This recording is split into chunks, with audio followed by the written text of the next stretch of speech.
हमेशा से चर्चे में रहने वाले खेसारी पर एक बार फिर से चोरी का लगा अंजाम। गाना चोरी का फिर से लगा अंजाम।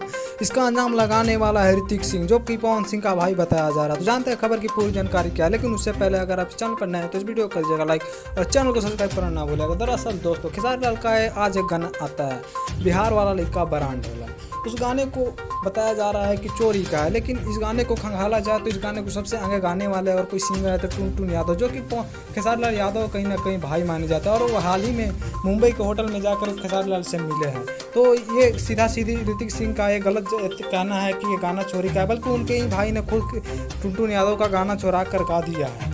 और ये कोई एक बार नहीं हुआ है। पवन सिंह की टीम से हमेशा ही खेसारी लाल यादव के ऊपर गाना चोरी का अंजाम लगाया ही जा रहा है, जबकि ये गाना एक वायरल टॉपिक है जो कि हर जिला पर हर सिंगरों ने गाया है। और खेसारी लाल ने सीधा यूपी बिहार के लिए एकजुटता दिखाते हुए इस गाने को गाया। तो कहीं ना कहीं इस गाने के चोरी का आरोप नहीं लगना चाहिए, क्योंकि ये वायरल टॉपिक है और हर कोई गा सकता है, हर कोई का आज़ादी है। तो आप लोग क्या कहना चाहते हैं खेसारी लाल को ओपिनियन के बारे में, कमेंट बॉक्स में ज़रूर बताइएगा।